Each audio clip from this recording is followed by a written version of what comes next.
The morning sun rose over New Haven like any other day. The colony had been peaceful for 20 years. Farmers worked their fields. Children played in the streets. Nobody expected what was coming. New Haven was home to 400,000 people. Most of them were families who wanted a simple life away from the busy core worlds. The colony had farms, small towns, and a few cities. Governor Daniel Ross ran things smoothly. Commander Linda Walsh kept a small defense force ready, but they had never seen real action. The colony had basic defenses. 2,000 soldiers, a few old weapons platforms in orbit. Nothing serious. Nobody thought they would ever need more. New Haven was far from any conflicts. It was supposed to be safe. That morning changed everything. The sensors picked up something strange. Ships were dropping out of hyperspace at the edge of the system. Lots of ships. Commander Walsh looked at the readings and felt her blood turn cold. 40 warships. All of them were Krell. The Krell were bad news. Everyone knew that. They were warriors who believed only the strong deserved to live. They had conquered dozens of worlds. They saw other species as weak and worthless. And now they were here. Commander Walsh immediately ordered her troops to battle stations. She sent a message to the Terran Federation asking for help, but she knew help would take weeks to arrive. They were on their own. Governor Ross tried to talk to the Krell. He broadcast messages of peace. He offered to negotiate. He said they would discuss anything to avoid violence. The Krell commander responded. His name was Warlord Thrax. His message was simple and cruel. Humans were insects. Negotiations were for equals. The Krell would take what they wanted. The Krell fleet moved forward. The orbital platforms fired everything they had. Missiles streaked through space. Energy beams flashed. For a few minutes, it looked like they might hold. Then the Krell returned fire. Their weapons were stronger. Their shields were better. One by one, the platforms exploded. Within 2 hours, the orbital defenses were gone. Commander Walsh ordered her troops to prepare for ground combat. She knew they could not win, but they would fight anyway. They would buy time for civilians to escape. The Krell dropships descended through the atmosphere. They landed near the largest towns and cities. Krell soldiers poured out. They were big, armored, and brutal. They carried heavy weapons and showed no mercy. The human soldiers fought hard. They used every weapon they had. They set up defensive positions and tried to slow the Krell advance, but it was not enough. The Krell were too many and too strong. Town after town fell. The Krell did not just defeat the defenders. They killed civilians. They burned homes. They took prisoners. Governor Ross watched in horror from the Capitol. He saw the reports coming in. Entire families were being murdered. The Krell were making examples of anyone who resisted. In a small farming town called Cedar Ridge, a man named Aaron Blake heard the explosions. He was a former soldier.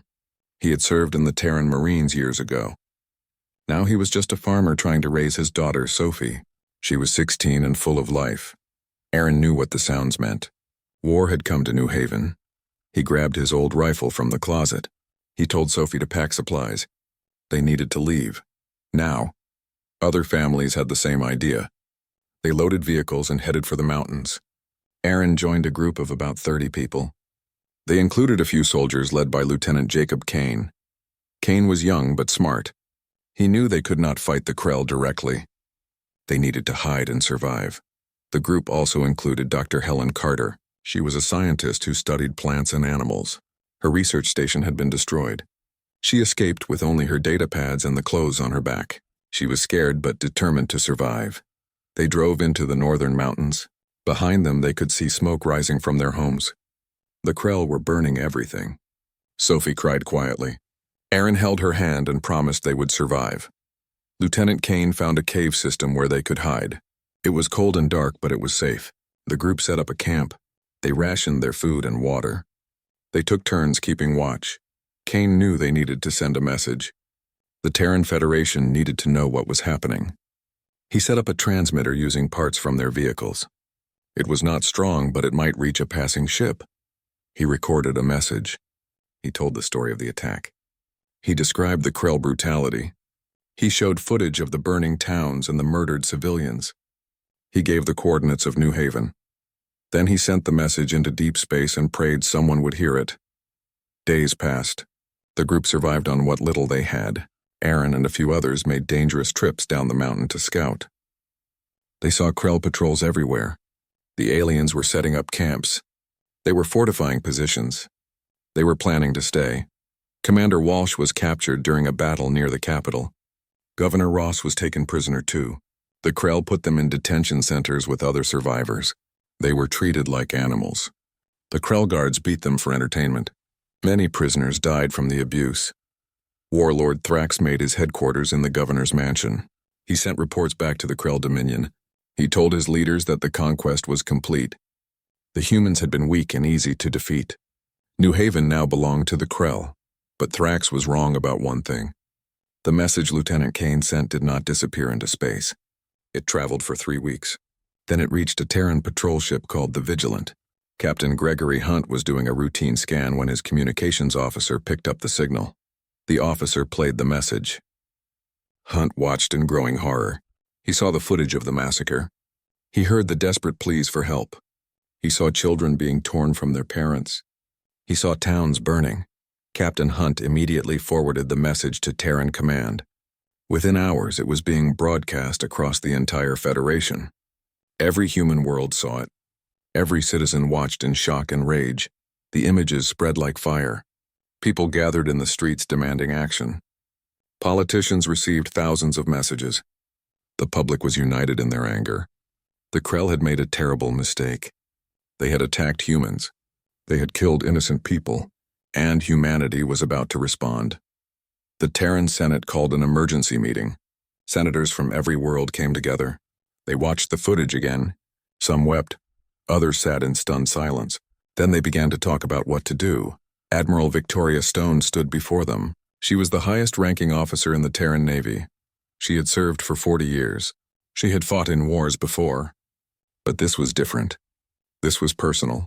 She told the Senate what needed to happen. The Terran Navy would mobilize. Every ship would be prepared for war. Every soldier would be ready to fight. And they would go to New Haven. They would save whoever was left, and they would make the Krell pay for what they had done.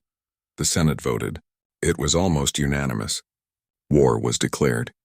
The message was clear. Nobody attacks humans and gets away with it. The Krell were about to learn that lesson the hard way. On New Haven, Lieutenant Kane and his group did not know help was coming.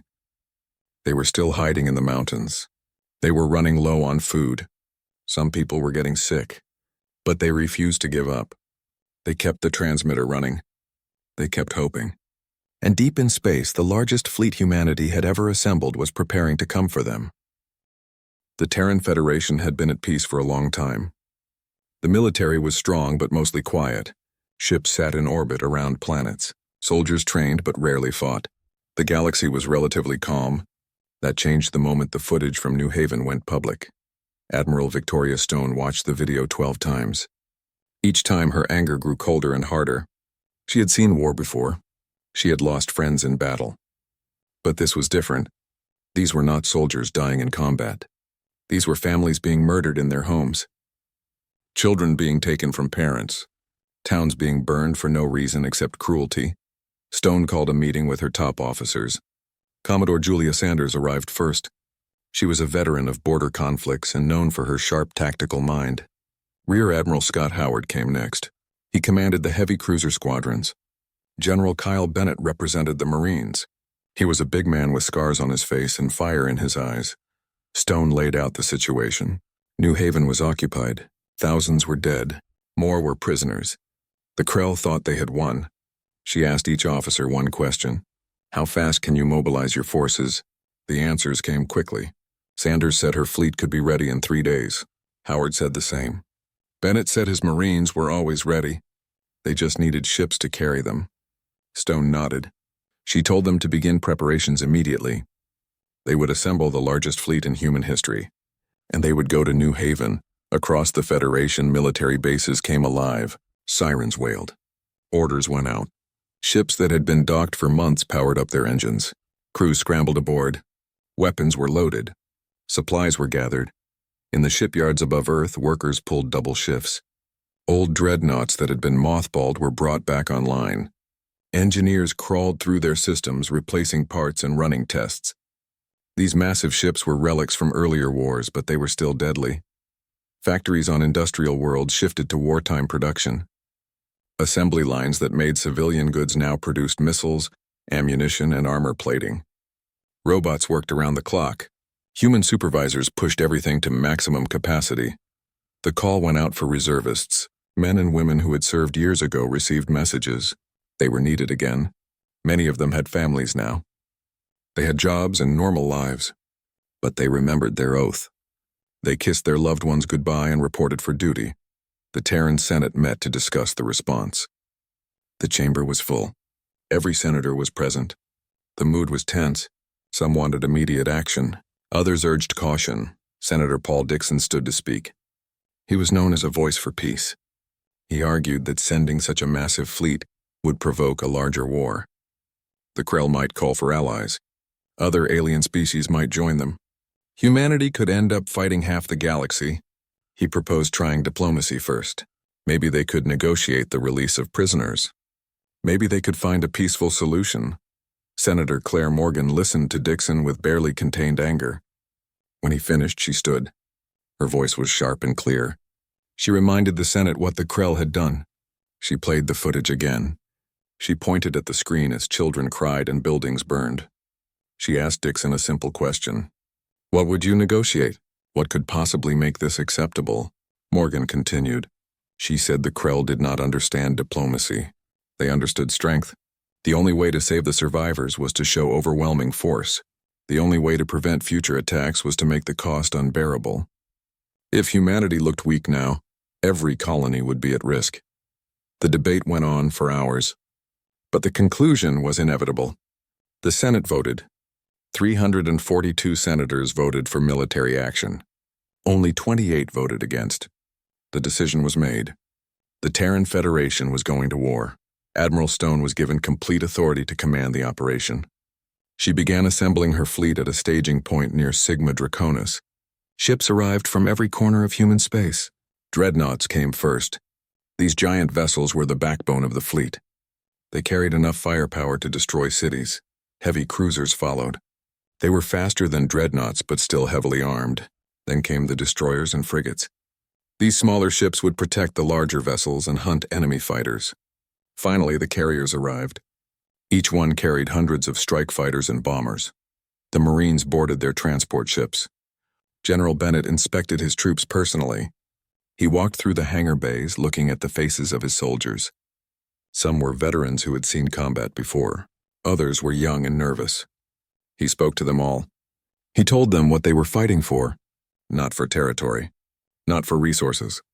For their fellow humans who were suffering and dying on New Haven.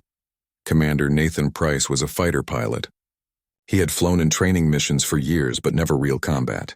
When the call came, he volunteered immediately. Now he sat in the cockpit of his fighter, the Eagle, and ran through pre-flight checks. His hands were steady, but his heart was racing. All around him, other pilots were doing the same. The carrier deck was full of activity. Mechanics worked on the fighters. Supply crews loaded missiles and ammunition. Everyone knew what was coming. This was not a drill. This was war. Before the fleet departed, the Federation sent one final message to the Krell.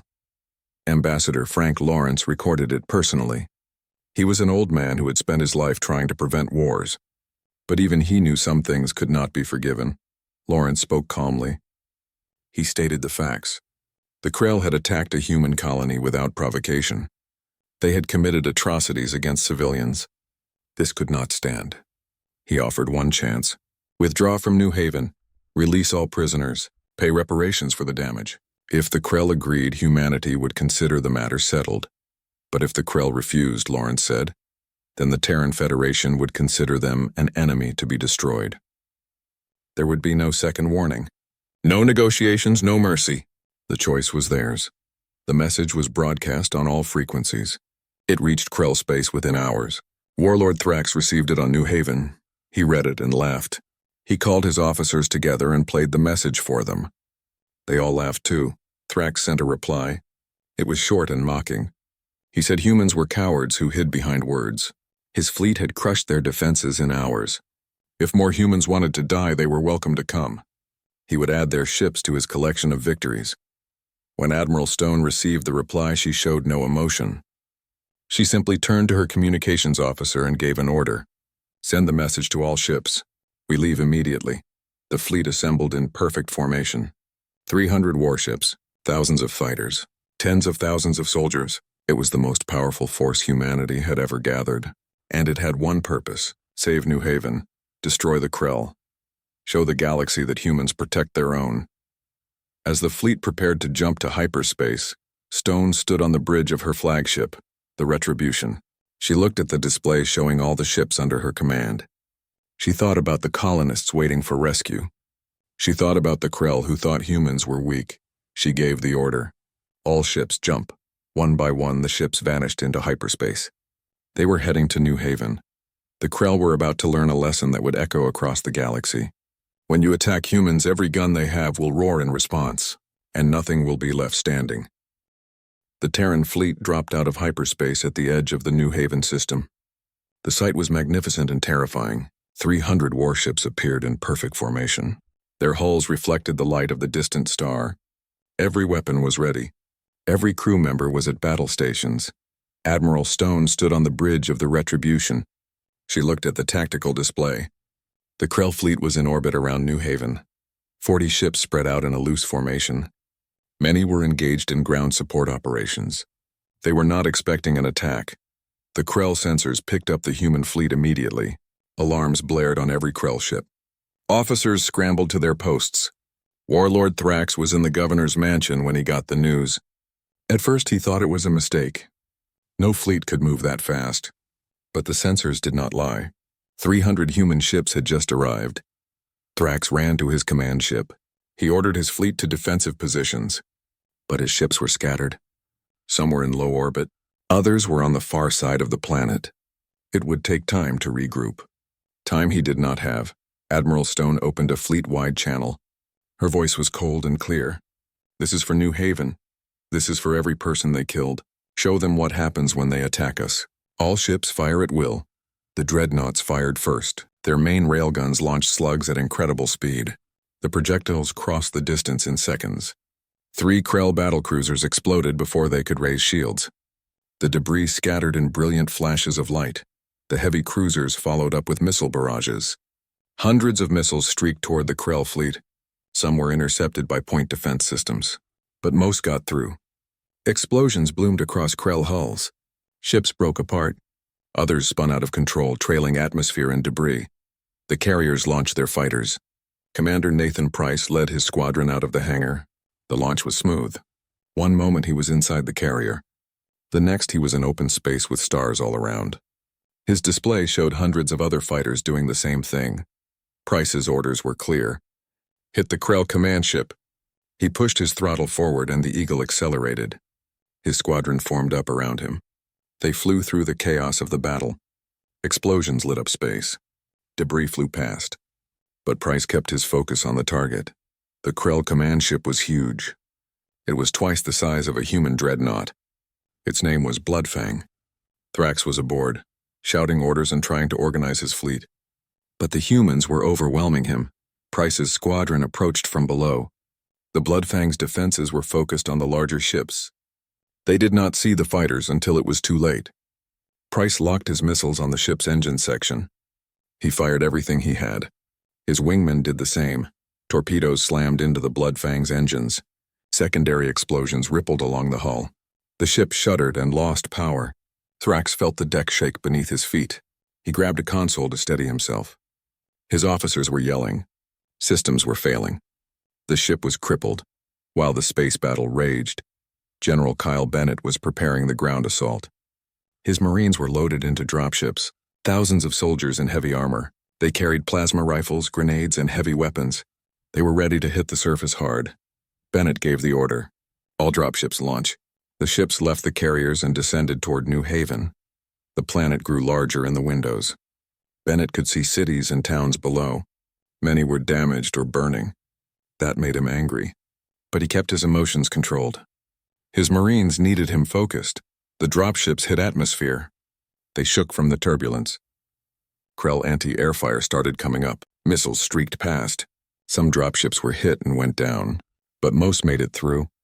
They landed hard near the largest Krell encampments. The ramps dropped. Marines poured out. They moved fast, establishing defensive positions and returning fire. The Krell soldiers were surprised but fought back hard. They were big and strong, wearing thick armor and carrying powerful weapons. Sergeant Lisa Grant led her platoon toward a cluster of buildings. The Krell had turned them into a strong point.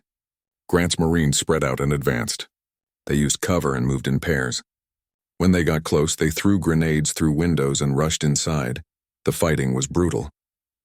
Room by room, the Marines cleared the buildings. The Krell did not surrender. They fought to the death. Grant took a hit to her armor that knocked her down, but she got back up and kept fighting.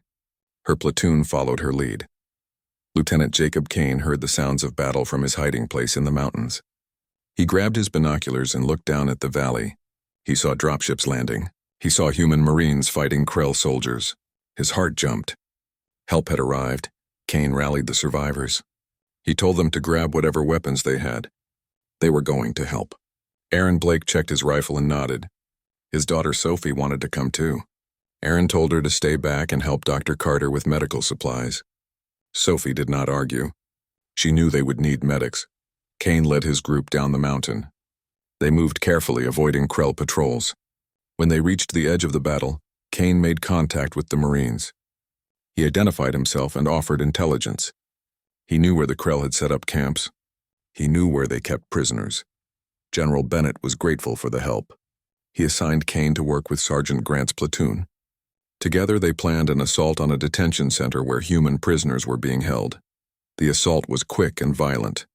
The Marines hit the detention center from multiple sides. Aaron Blake fought alongside them, his old training coming back. He cleared rooms efficiently, covering his angles and moving fast. The Krell guards did not expect such aggression. They were overwhelmed. Inside the center, they found hundreds of prisoners. Many were injured and sick. Some could barely walk. Commander Linda Walsh was there, wounded but alive. When she saw the Marines, she started crying. She had thought they would die there. Now they were free. Governor Ross was in another section. He was weak and beaten, but still defiant. When the Marines broke down his cell door, he looked up in disbelief. Then he smiled. He knew his message had gotten through. Humanity had come for them. In space, the battle was reaching its end. The Krell fleet was destroyed. Burning wrecks drifted in orbit. A few ships tried to escape. Admiral Stone ordered her destroyers to pursue.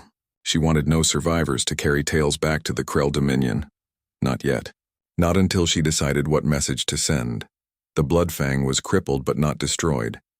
Thrax ordered his crew to abandon ship. He knew it was over. But he recorded one final message. He cursed humanity.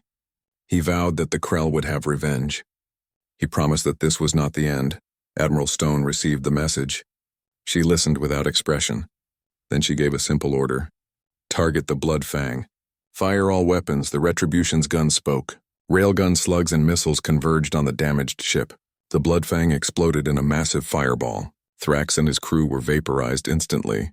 The Krell commander who had laughed at human warnings was gone. On the ground, the remaining Krell forces realized their fleet was destroyed. Some tried to surrender. Others fought to the death. By nightfall, the battle was over. New Haven was liberated. The Krell occupation was ended. Admiral Stone stood on the bridge and looked at the planet below. Smoke rose from a dozen locations. Ships burned in orbit. Thousands of people were dead. But the survivors were free. And the Krell had learned a lesson. You do not attack humans, not without paying a terrible price. The news of New Haven's liberation spread across the galaxy. The footage showed human ships destroying the Krell fleet. It showed Marines freeing prisoners. Every alien species watched and learned something important. Humans were not weak. They were dangerous. On Krell Prime, the homeworld of the Krell Dominion, there was shock and anger. The High Council gathered in their war chamber. Ancient warriors who had conquered dozens of worlds now faced an impossible truth. They had lost. A human colony had been retaken. An entire fleet had been destroyed. Overlord Zarnok was the supreme leader of the Krell. He was old, scarred from 100 battles, and absolutely ruthless. He watched the footage from New Haven and felt something he had not felt in decades. Fear, not for himself but for his empire. If the humans could do this once, they could do it again. Zarnok called his generals together. He demanded to know how this happened. How did the humans mobilize so fast? How did they bring such overwhelming force? The generals had no good answers. They had underestimated humanity. They had thought humans were traders and farmers, not warriors. Zarnak made a decision. The Krell would respond with total force. He ordered the mobilization of the Grand Armada. 500 warships, the largest fleet the Krell had ever assembled. They would strike at multiple human colonies simultaneously. They would overwhelm the human fleet and crush their military. Then humanity would learn to fear the Krell. The Terran Senate received intelligence about the Krell mobilization. Spies and sensors picked up the movement of ships. Reports came in from multiple sources. The Krell were preparing for a massive attack. Senator Paul Dixon stood before the Senate again. He argued that the situation was spiraling out of control. The destruction of the Krell fleet at New Haven had provoked exactly what he feared. Now humanity faced an even bigger war. He pleaded for diplomatic outreach. Maybe they could negotiate before more blood was spilled. Senator Claire Morgan was having none of it. She pointed out that the Krell started this war. They attacked first. They killed civilians. Now they were preparing to attack again. Diplomacy would not work with an enemy that only respected strength. The only option was to strike first and strike hard. Admiral Stone presented her plan. Instead of waiting for the Krell to attack, humanity would take the war to them. She proposed Operation Hammer. Terran fleets would strike at Krell supply lines, shipyards, and military bases. They would cripple the Krell ability to wage war. The Senate debated for hours. Some senators worried about overextending the military. Others feared that attacking Krell territory would bring other alien species into the war. But the majority agreed with Stone. The best defense was a strong offense. The vote was close but decisive. Operation Hammer was approved. Admiral Stone was given authority to coordinate the offensive.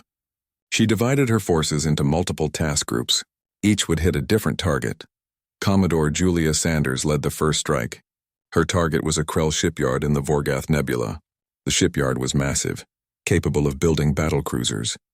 Destroying it would hurt Krell production significantly. Sanders approached the nebula carefully.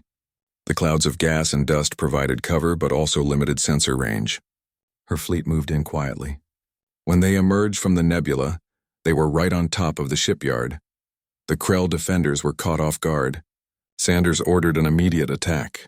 Her cruisers opened fire with everything they had. The shipyard's shields held for a few minutes, then collapsed.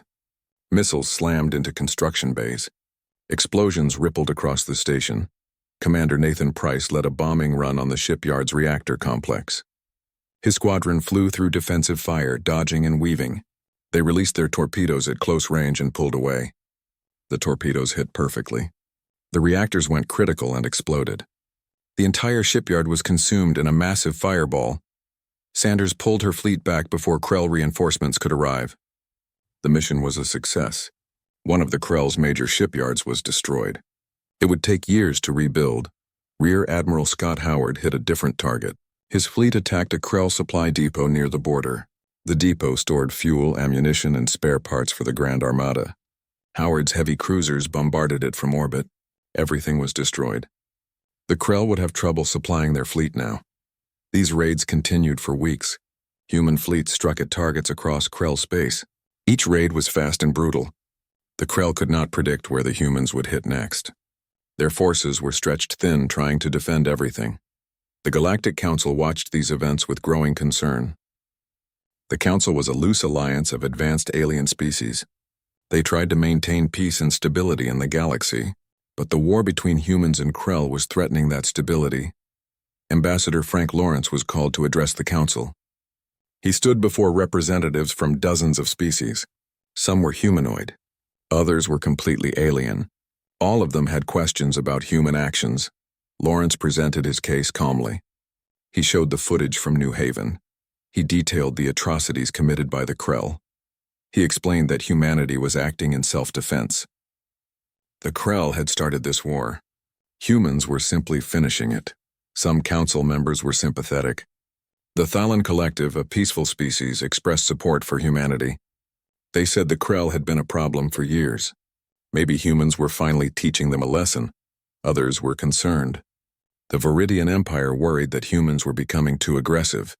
What would stop them from attacking other species next? Lawrence assured them that humanity only fought when attacked. But his words did not convince everyone. One species offered quiet support. The Xyler Confederation was technologically advanced and philosophical. Their ambassador, Kellen Varr, approached Lawrence privately. He said his people had fought the Krell before. He understood what humanity was facing. The Xyler would provide intelligence and sensor data to help the human war effort. Lawrence was grateful. The Xyler information proved valuable. It helped human fleets find targets and avoid ambushes. The cooperation was kept secret, but it made a real difference. Back on Earth, Admiral Stone was planning something audacious. She called a meeting with her top officers. When they arrived, she showed them a star chart. At the center was Krell Prime. Stone laid out her idea. The raids were working. The Krell were hurt and confused, but they would not surrender unless they truly feared defeat. The only way to make that happen was to threaten their homeworld. She proposed a direct assault on Krell Prime. The room fell silent. Everyone knew what she was suggesting. Krell Prime was the most heavily defended world in the Krell Dominion. Orbital fortresses, planetary shields, the bulk of the Grand Armada. Attacking it would be incredibly dangerous. Commodore Sanders spoke first. She said the plan was risky but possible. If they could break through the defenses, they could force the Krell to negotiate. General Bennett agreed. His Marines were ready for anything. The question was whether the fleet could get them there. Rear Admiral Howard pointed out the casualties would be high. Many ships would be lost, many soldiers would die, but he also acknowledged that half measures would not end this war. If they were going to do this, they needed to commit fully. Admiral Stone nodded. She knew the risks. She also knew there was no other way. The Senate would have to approve the operation. She would present the plan tomorrow. If they agreed, humanity would attempt the most daring military operation in its history. That night, Stone stood alone in her quarters and looked at the stars. She thought about all the people who would die if this plan failed. She thought about the consequences of success. Either way, the galaxy would never be the same. Humanity was about to show everyone what they were capable of when pushed to the limit. The Terran Senate approved Operation Spearhead after 6 hours of heated debate. The vote was narrow, but it passed. Admiral Stone had permission to attack Krell Prime. She immediately began preparations for the largest military operation in human history. 400 warships assembled at the staging point. Dreadnoughts, cruisers, destroyers, carriers. Every available ship was called in. The fleet stretched across space like a metal wall. Thousands of fighters sat in carrier bays. Tens of thousands of Marines prepared their equipment. Admiral Stone divided the fleet into 3 battle groups. Commodore Sanders would lead the first group. Her job was to engage the orbital defenses around Krell Prime. Rear Admiral Howard would command the second group. He would establish a blockade to prevent Krell reinforcements from arriving. Stone herself would lead the third group. They would push through to the planet. The night before departure, Stone addressed the entire fleet. Her face appeared on every screen in every ship. She spoke simply. She reminded them why they were fighting. The Krell had attacked innocent people. They had shown no mercy. Now humanity would show them the consequences of their actions. She told the crews she was proud of them. Whatever happened, they were making history. The fleet jumped to hyperspace. The journey to Krell Prime took 3 days. During that time, soldiers checked their weapons. Pilots ran simulations. Engineers monitored systems. Everyone knew what was coming. This would be the biggest battle any of them had ever seen. On Krell Prime, Overlord Zarnok was confident. His Grand Armada was assembled in orbit. 500 warships protected the planet. Orbital fortresses bristled with weapons. Planetary shields covered every major city. He had deployed ground forces at strategic locations. If the humans were foolish enough to come, they would be destroyed. When the Terran fleet dropped out of hyperspace, the Krell sensors lit up. 400 human ships appeared in perfect formation. For a moment, even Zarnok felt doubt. He had never seen such a force. But he pushed the feeling aside. Numbers did not guarantee victory. The Krell had the advantage of defensive positions. Admiral Stone looked at the tactical display. The Krell fleet was exactly where intelligence said it would be. She opened the fleet channel and gave the order. All ships begin the attack. The battle began with a thunderous exchange of fire. Terran dreadnoughts launched railgun slugs at the orbital fortresses. The fortresses returned fire with massive energy weapons. Space lit up with explosions and energy beams. Ships on both sides took damage immediately. Commodore Sanders led her battle group directly at the fortresses. Her cruisers took heavy fire but pressed forward. Shields flickered and failed. Hulls were breached. But the human ships kept coming. Sanders ordered continuous fire. Her ships hammered the fortresses relentlessly. One fortress exploded after a sustained barrage. Then another. The Krell defenders fought hard, but the human attack was overwhelming. Sanders lost ships, but she was winning. The orbital defenses were crumbling. Rear Admiral Howard positioned his ships to block escape routes. When Krell ships tried to flee, his destroyers hunted them down. No one was leaving this battle. The Krell would fight here or surrender here. There was no third option. Commander Nathan Price led his fighter squadron toward the planetary shields.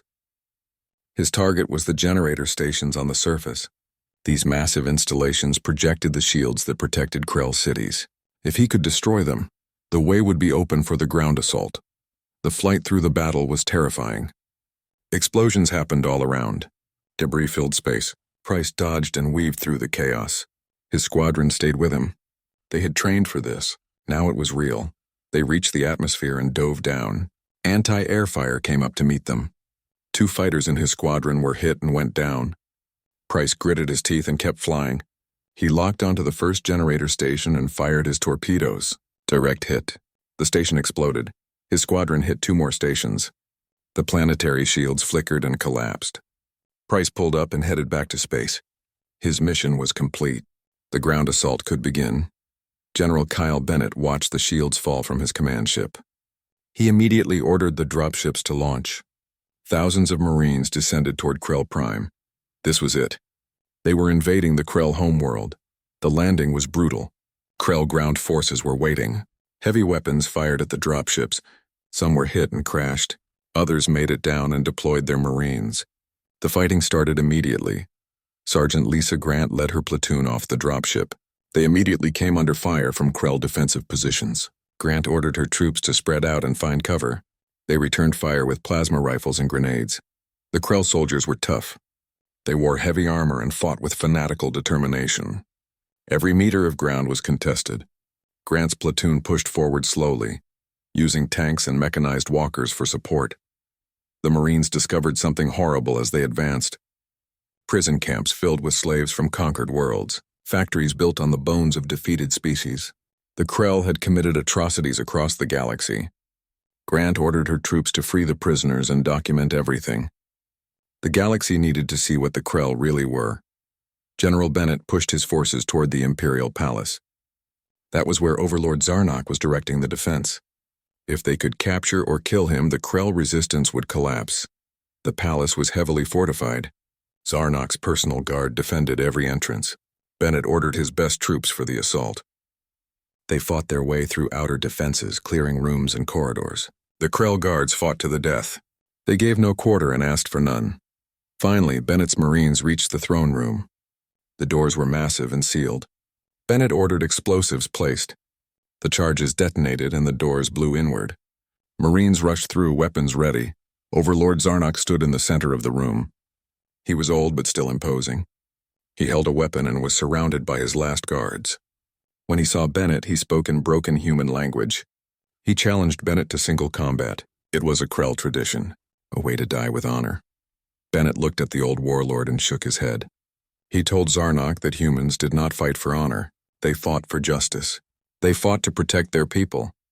He ordered his Marines to take Zarnok alive. The guards tried to resist, but they were quickly overwhelmed. Zarnok was captured and restrained. He cursed the Marines in his own language, but it was over. The supreme leader of the Krell Dominion was a prisoner. In orbit, the battle was ending. The Krell fleet was destroyed or scattered. Admiral Stone looked at the tactical display. Her fleet had won, but the cost was high. 50 human ships were destroyed. Thousands of soldiers were dead or wounded, but they had achieved their objective. Krell Prime was under human control. Stone broadcast a message to the remaining Krell forces. She told them the war was over. Overlord Zarnok was captured. Their fleet was destroyed. Any further resistance would only result in more death. She offered terms of surrender. Lay down your weapons and you will be treated fairly. Across Krell Prime, the fighting stopped. Krell soldiers emerged from their positions and surrendered. Some refused and fought to the death, but most realized the war was lost. Their empire had fallen. The Galactic Council convened an emergency session. Ambassador Lawrence represented humanity. He presented the terms for peace. The Krell Dominion would be dissolved. All enslaved populations would be freed. Krell territory would be placed under council oversight. The Krell military would be reduced to a small defense force. The council debated but ultimately agreed. The footage from Krell Prime showed the prison camps and atrocities. No one could defend what the Krell had done. The terms were harsh but fair. The war was over. Humanity had won, but the cost was staggering. Tens of thousands were dead. Ships and equipment were destroyed. It would take years to recover. On New Haven, the colonists continued rebuilding. They planted new crops and repaired damaged buildings. Life slowly returned to normal. Governor Ross oversaw the reconstruction. He made sure that everyone who died was remembered. A memorial was built with all their names. Admiral Stone retired from active duty. She had served humanity well. In her final speech, she reminded everyone that strength came from unity. Humans stood together. They protected each other. That was what made them strong. The galaxy had learned an important lesson. Humanity was not to be trifled with. When one human colony fell, every gun humanity had roared in response. And the galaxy burned. 6 months after the fall of Krell Prime, the galaxy was a different place. The Krell Dominion no longer existed. Their territory was divided into zones overseen by the Galactic Council. Freed slaves returned to their homeworlds. Krell war criminals faced trial for their crimes. The brutal empire that had terrorized the galaxy for generations was gone. On New Haven, life was returning to something close to normal. The scars of war were still visible. Burned buildings stood as reminders. Empty chairs at dinner tables spoke of those who were lost. But the survivors were determined to rebuild and honor the fallen. Governor Daniel Ross walked through the rebuilt town square. New buildings stood where old ones had burned. The market was busy with farmers selling their crops. Children played in the streets again. Ross stopped at the memorial. It was a simple stone wall with names carved into it. 4,000 names. Every person who died when the Krell attacked. He touched one name gently. A friend from his early days on New Haven. A good man who died defending his family. Ross came here every morning. He needed to remember. They all needed to remember. The dead had paid for their freedom. Lieutenant Jacob Kane, now Captain Kane, commanded the new garrison. The Terran Federation had learned its lesson. New Haven would never be defenseless again. Modern weapons platforms orbited the planet. 2,000 well-trained soldiers stood ready. Kane drilled them hard but treated them fairly. He knew what it was like to fight with everything on the line. Dr. Helen Carter returned to her research. Her lab had been rebuilt with better equipment. She studied the local ecosystem and how it recovered after the war. Life was resilient. Plants grew in bomb craters. Animals returned to abandoned areas. Nature healed itself given time. She wrote papers about her findings and sent them to universities across the Federation. Aaron Blake and his daughter Sophie lived on their farm again. The house had been damaged, but they rebuilt it together. Aaron taught Sophie how to work the land. She learned quickly and worked hard. Sometimes they talked about the war, about the people they lost, about the battles they fought. But mostly they focused on the future, on growing things instead of destroying them. Sophie was different now. The war had changed her. She was harder, more serious, but she was also stronger. She knew what she was capable of when tested. She had helped save lives during the fighting. She had faced fear and survived. That knowledge stayed with her. Commander Linda Walsh recovered from her injuries. She took a position training new colonial defense troops. She taught them not just tactics and weapons, but about the importance of protecting civilians, about fighting with honor even when the enemy shows none. Her students listened closely. They knew she had earned every word through experience. Across the Terran Federation, people were adjusting to their new place in the galaxy. Humanity was no longer seen as weak or unimportant. Other species treated human diplomats with respect. Trade agreements were signed on more favorable terms. No one wanted to risk making an enemy of humanity. Some human politicians worried about this. Senator Paul Dixon warned that being feared was not the same as being respected. He argued for more diplomatic outreach and humanitarian aid to show humanity's better nature. He did not want fear to be the only legacy of the war.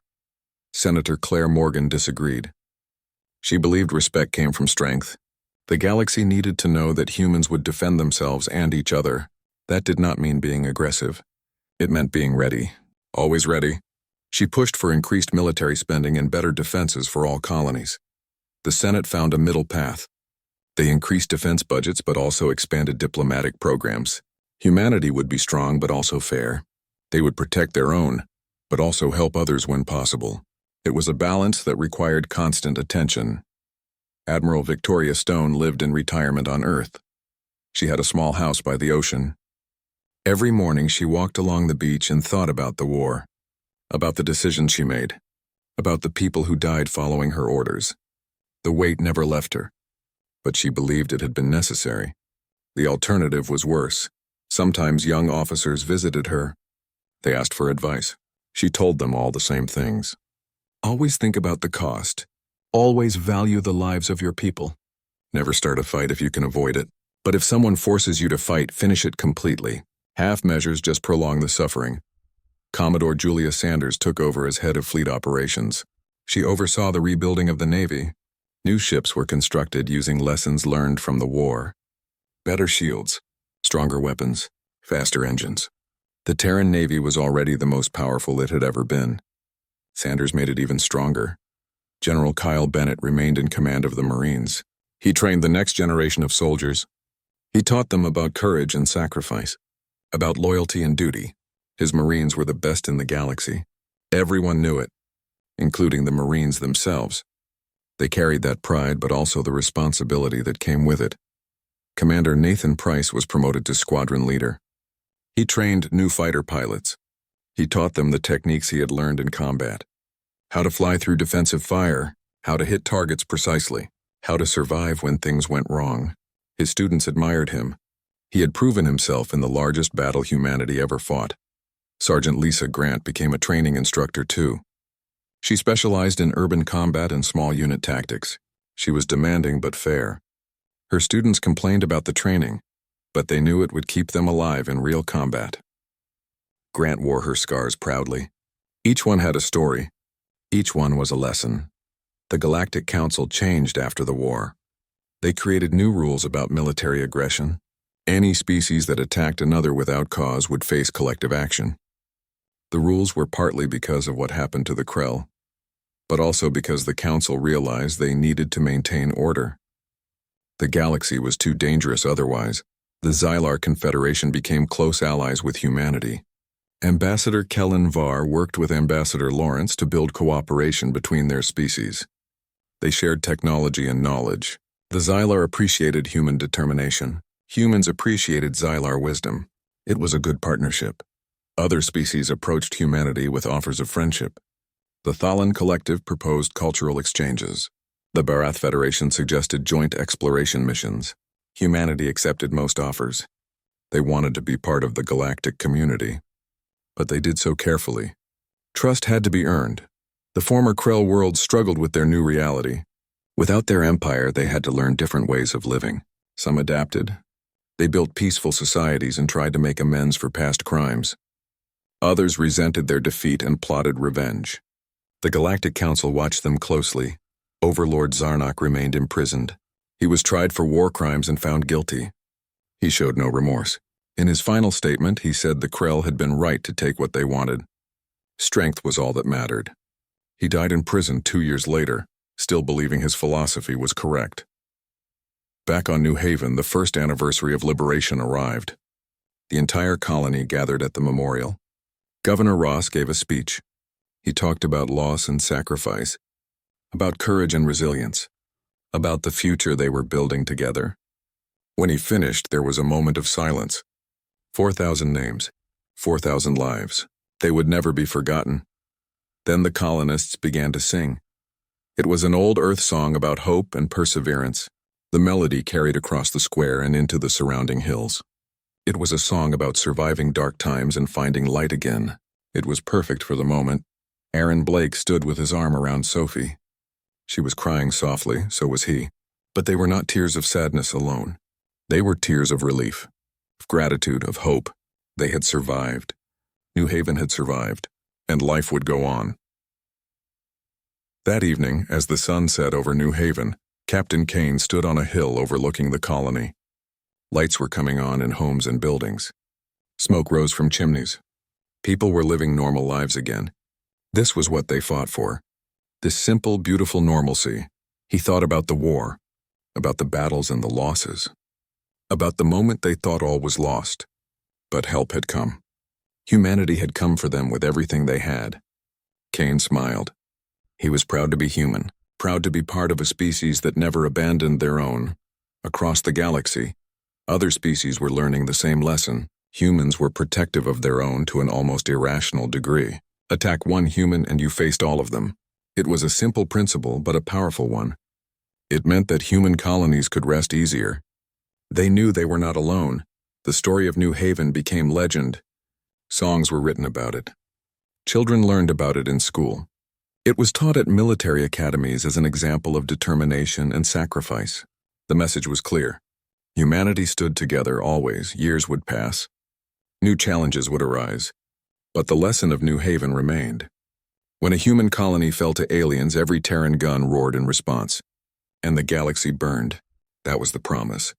That was the guarantee. And the galaxy never forgot it.